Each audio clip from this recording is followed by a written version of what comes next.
Hallelujah! Magandang gabi po sa ating lahat. Salamat sa Diyos na nakarating ang ating leader, ang ating pinakamamahal na pastor, Pastor Green at Kapistulan. Salamat. Ang Diyos ay mabuti sa ating buhay. Sabihin mo sa ating kapatid, ang Diyos ay mabuti sa ating buhay. Hallelujah! So, kung may mga ano kayo dyan, Biblia, samahan niyo ako sa teksto natin ngayon sa Jeremiah 29, verse 11. Kasi tinupya ko na ito dahil maliit kasi yung ano, salamin ko medyo dinahan ko. Kaya nga pareho. Basahin po natin. Sapagkat batid ko, Diyos, ang mga plano ko para sa inyo. Mga planong hindi ninyo ikakasama, kundi para sa inyo ikabubuti. Ito ay mga planong nagdudulot sa inyo ng kinabukasan punong-puno ng pag-asa or hope. So, maliwanag dito mga kapatid, punong-puno ng pag-asa. So, lahat ng ating mga pinapangarap, may pag-asa yan kung magtitiwala kayo. Ibibigay ng Panginoon dahil yun ang kanyang sinasabi, sapagkat batid ko. Yung plano natin, hindi kalooban ng Panginoon, hindi talaga mangyayari. Kahit anuman lumpasain natin dyan, umiyak lang tayo kung hindi kalooban ng Panginoon, hindi mangyayari. Ang topic natin ngayon ay may ginawa ang Diyos na hindi mo gusto, pero may magandang resulta. Tama po ba mga kapatid? Ang ating tanong ko, ano ang mga posibleng ginawa ng Diyos na hindi mo gusto, pero may magandang resulta para sa iyo? Napakaganda ng ating topic ngayon dahil angkop sa ating mga pinapangarap sa ating buhay. Araw-araw tayo ay, kunyari, ang akala natin ang ating mga ay walang katuturan, pero mayroon. Dahil ang ang posibleng ginawa ng Diyos na hindi mo gusto. Maraming bagay ang ginawa natin na akala natin ay hindi kalooban ng Panginoon. Dahil una-una, kung tayo man ay maano sa Panginoon, ang ating kalusugan. Number 1 natin na sa ating kalusugan. Dahil ang kalusugan natin ay ingatan natin ang pagtatrabaho natin ng 48 hours, lampas na sa oras yan. Kaya nga ang mahalaga sa atin ay kalusugan. Dahil ang kalusugan natin, ang ating buhay ay, katawan natin ay templo ng Panginoon. Basahin po natin dito sa unang Korinto 6:20, sapagkat pinili niya kayo sa isang halaga. Kaya gamitin ninyo ang inyong katawan upang mapangaralan ang Panginoon. So, kaya ang sabi nito, binili niya. Kaya tinubos tayo, binili tayo ng Panginoon. Dahil sa ating kasalanan, tayo ay binili. Gamitin natin ito, ninyo, o sa tayo lahat, kasi inyong katawan upang mapangaralan ang Panginoon, ang Diyos. So, gamitin natin sa tama ang ating Kasi kung minsan yung ating buhay, pag nilagaano tayo sa Panginoon, tapos hindi ka agad-agad, nagawa tayo ng paraan para sa ating sarili na hindi kalooban ng Panginoon. So, kung minsan nagtataka tayo, bakit hindi inano ng Panginoon ang ating mga panalangin? Dahil sa ating kagustuhan na hindi kalooban ng Panginoon. Yan ang natin sa unang Korinto. Kaya nga, ang mahalaga. Kaya nga, sinabi rin, sapagkat binili. So, pagbili, tayo ay binili na ng Panginoon. Dahil tayo ay nagiging born again Christian, binili tayo ng Panginoon. Ang kabayaran sa atin ay ang kanyang kamatayan. Diba? Kapatid? Mabasa rin natin sa sa unang Korinto pa rin. Sa 3:17. Paparusahan ng Diyos ang sino man magwasak ng kanyang templo niya, sapagkat banal ang templo ng Diyos. At kayo ang templo iyon. Tayo ang templo ng Diyos. Kaya kuminsan yung natin, yung ginawa ng Panginoon na hindi natin maano. Dahil angkop sa ating mga sa ating, kumbaga, ang sino man, paparusahan ng Diyos. Kaya yung bisyo natin, dati may mga bisyo tayo. Ngayon nakilala na natin ang salita ng Panginoon ay mahalaga pala. Kasi paparusahan ng Diyos ang sino mang mawawasan. Kaya nga ang buhay natin, kaya dito ay sinasabi ko na kalusugan, ingatan natin. Dahil ang Diyos sa sa Old Testament ang sinasabi, 6 na araw ang binigay ng Panginoon. Kaya nga may araw at gabi. Kasi ang gabi, papahinga tayo. Ingatan natin ang ating kalusugan, ang ating katawan, dahil yan ang templo ng Panginoon. Kasi pag nasira, nagkasakit tayo. Kasi dati, ito ay literal. Kaya nga, ang sabi ng Panginoon, ang plano niya, ang plano ng Panginoon, ang plano natin, hindi natutukan. Dahil dati, sumakay kami ng tricycle. Kasi yung tricycle sa amin parang jeep. 4 sa likod, 3 sa harap. Ngayon, 8 kami, 8 ng driver. So, over passenger na. Kasi ako dito, nakaupo, kumbaga yung kalahating puwet, nakaano na lang, nakaupo, yung isa, wala na. Ay, bumaba ako. Ay, sabi niya, Commander, bakit ka bumaba? Sabi ko, ang isip-isip ko, magabayad man ako, pero napahirapan ako. Bumaba din sila. Noong nauna na yung interval siguro mga 5 minutes. 5 minutes yun. Tapos, nakasunod na kami. Pagdating namin sa ulan, so may abukon, malayo na yun.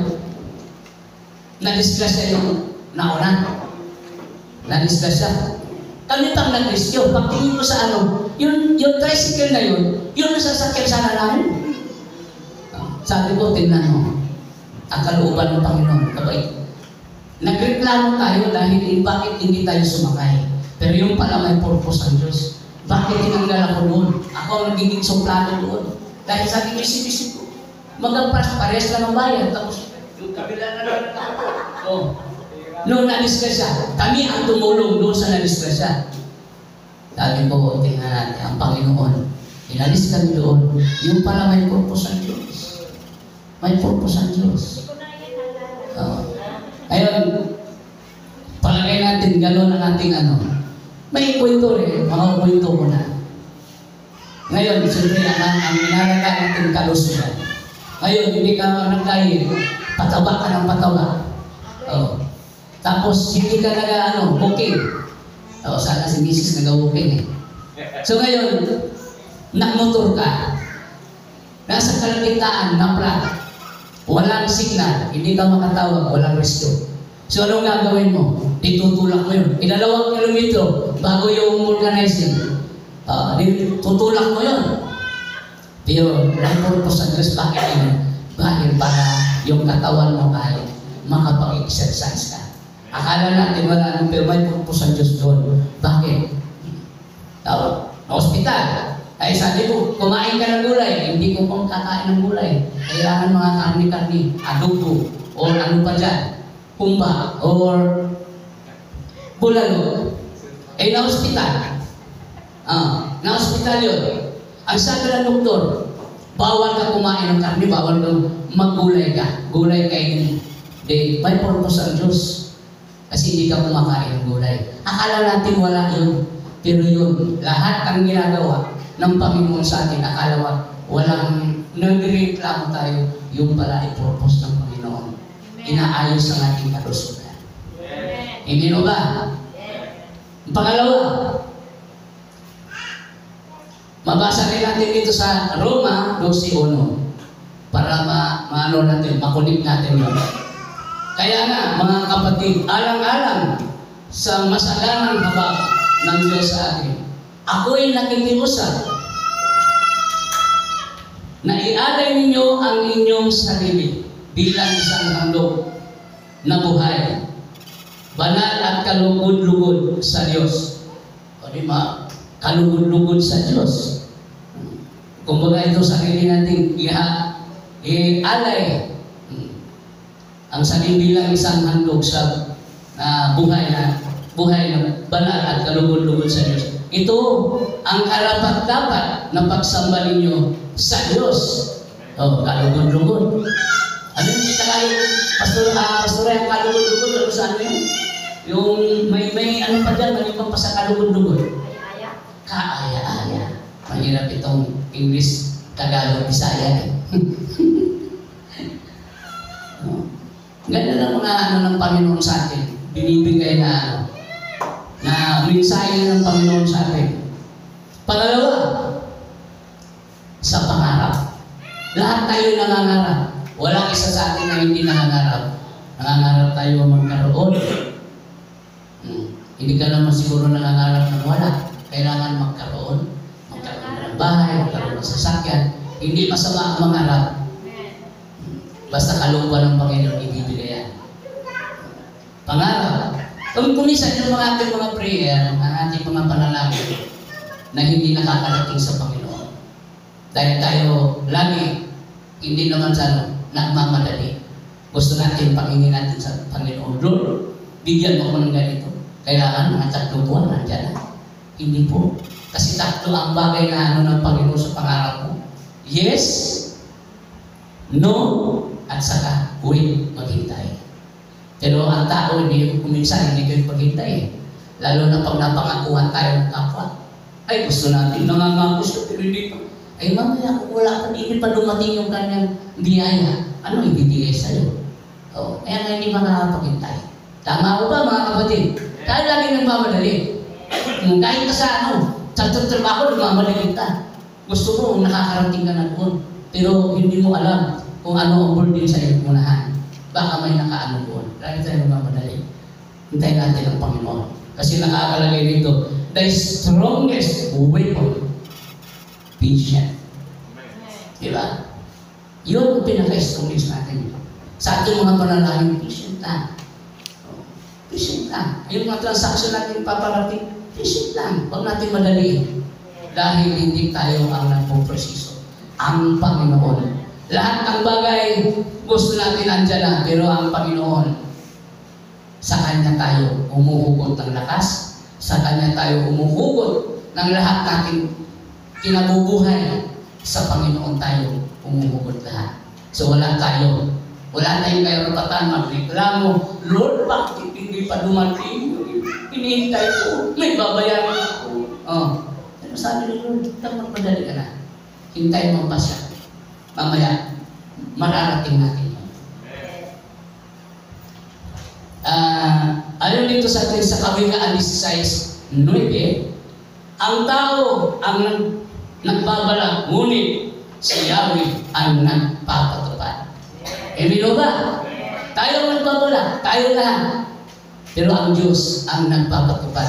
Lahat ng ating buhay, lahat ng aspeto, ininga natin, Diyos ang nagpapatupad. Yung paningin natin, Diyos din. Hindi, wala sa atin. Lahat ng bagay, wala. Kahit katitin, wala tayo. Ginamit natin. Panginoon ang nag-provide, hindi tayo. Tayo lang ay inutusan, bumili ka ng damit mo dahil baka wala ka nang isusuot. Pero sa Panginoon pa rin yan, wala tayo. Ayon dito sa Isaiah 75, versikulo 8, ang sabi ni Yahweh, ang aking kaisipan, hindi ninyo kaisipan. Maliwanag mga kapatid. Ang kaisipan ng Panginoon, hindi natin kaisipan. Ang kaisipan natin, sa atin lang yun. Wala tayong kaisipan na dahil ang Diyos ang nagbibigay ng wisdom, katalinuhan sa bawat isa sa atin. Tama o ba mga kapatid ko? Kaisipan. Ang inyong kaparaanan ay hindi ko kaparaanan. Maliwanag po ang sabi ng Panginoon. Ang kaparaanan niya, ang kaparaanan natin, hindi kaparaanan niya. Dahil kung kaparaanan natin, lagi tayong kumbaga nagmamarunong sa kaparaanan. Dahil sabi mo, ako ang marunong, ako ang magaling. Pero hindi ka paralan ng Panginoon yun. Sarili lang natin yun. Ang nagsabi na, sa'yo lang yun, hindi ako, di ba? Pangatlo, sa relasyon sa Diyos. Ito ang pinaka-ano ngayon, pinaka-main topic natin, ang relasyon natin sa Diyos. Ayun ang pinaka-the best, ang relasyon natin sa Panginoon. Dahil ang ayon dito sa Proverbs 16, versikulo 3, commit to the Lord whatever you do, and your plans will succeed. Yes. Commit to the Lord. Kung ano ang ginagawa natin, ipaubayan natin sa Panginoon. Kasi magsasasod tayo basta ang Diyos ang kasama. Siya ang tayong tagaplano, tagapatupad ng plano, pero Diyos ang taga-approve. Wala tayong plano lang sa atin. Sa totoo lang. Babasa rin natin dito sa awit 37, 4, 5. Kay si Yahweh, mayroon pala akong ito. Kay Yahweh mong hanapin ang kaligayahan at ang pangarap mo ay iyong makamtan. Diba? Napakaganda. Kay Yahweh mong hanapin. So lahat ng ating sa Diyos tayo kumukuha ng lakas. Sa Diyos tayo kumukuha ng lakas. Ang verse 5, ang iyong sarili sa Kanya ay talaga tutulungan ka nga kapag ikay natiwala. Maliwanag ang Panginoon, maliwanag ang salita ng Panginoon. Kung tayo doon sa Kanya magtitiwala, tayo ay Kanya tutulungan. Lahat tayo ay tinutulungan ng Panginoon. Kung ano man ang nakamit natin sa ngayon, kung saan man tayo tuktok ng tagumpay, dahil ang Diyos ang tumutulong sa atin. Walang tao na tumutulong sa atin na kapwa na upang ikaw dahil umangat sa buhay. Kundi Diyos. Diyos ang pinanggalingan ng lahat. Kaya mga kapatid, application po natin ito. Itong application, magkaroon tayo ng open hearts. Di ba? Wow. Sino walang puso? Hindi na tayo may puso, di ba? Kaya may Valentine's puso din. Touchable heart, submissive heart, sa kalooban ng Diyos. Isabit natin ang lahat. Ating mga puso para sa Diyos. Lahat tayo gagawin. Wala tayo, hindi tayo malilihis kung saan ang direksyon. Nagagay tayo. Pangalawa, tanggapin natin, ikagagalak natin, pasalamatan natin kung hinubog tayo ng Diyos. Inilagay tayo minsan sa isang pangyayari na hindi natin gusto. Pero iyon pala ang mas pinakamabuti para sa atin. Tama po. Pinakamabuti para sa atin. Ang akala natin, hindi ng Panginoon, pero kalooban ng Diyos yun. Upang tayo ay lumakad ng matuwid. Yun ang purpose ng Panginoon. Kung minsan pinipitig tayo, inayontay na natin, hindi ka nakikinig eh. Lahat ng mga business natin, kung minsan nag-prepare, wala na tayo. Pero ngunit, sa karutihan ng Diyos, yung pala may purpose. Nawala man sasabi sa Biblia, nawala man yung ari-arian mo, pero may purpose ng Panginoon. Mas mahigit pa doon sa nakawala. Ama ka? Natutuyuan niya ako. Ang pangatlo, ano man ang gawin natin sa buhay? Magpakasangkapan tayo sa Diyos at huwag hayaang mawala ang relasyon mo sa Kanya. Ang tayo mo para sa Kanya. Lahat ng oras natin, igugol natin sa Panginoon. May biyaya na darating sa atin na, kumbaga, malaki. Sa ating mga pangarap, binigay sa atin ng Panginoon. Dahil pangarap yan, ibibigay ng Panginoon. Pero, yun na nga, may kasabihan. Huwag lang tayo magmadali. Kasi, pag nagmamadali ka, pag hindi ka na pagbigyan dyan, gagawa ka ng paraan na ikakasama mo. Dahil yung pangarap ko gusto mo makamit ka agad. Oras mo. Tama mo ba? Kasi mag-iiwan lang ako ng magandang mensahe sa ating bawat isa. May application lang ako pero mayroon akong iiwan na tingnan ko kasi nakakalimutan ko eh. Nasa ulo ko na kanina yun pero alam mo naman may edad na ako.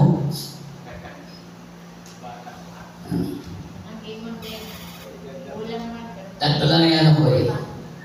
Ang nano ko, ang sabi dito, the richest wealth is wisdom. Wisdom. The strongest weapon of Christian, the best security, ano? Faith. Yun ang security sa ating buhay. Bilang anak ng Diyos at Kristiyano tayo. Yun ang pinaka-ano, yung security. Yung pagtitiwala natin sa Panginoon, yung faith natin sa Panginoon. Magtatagumpay tayo mga kapatid. Sa taong ito, may blessing na bibigay ang Panginoon. Hintayin lang natin. I-declare lang natin, ngayong taon na ito, by next year, ang Panginoon ang gagawin sa ating buhay. Magpang-yayamanin tayo, more blessing ang darating. Patient lang. Salamat at magandang gabi po sa atin.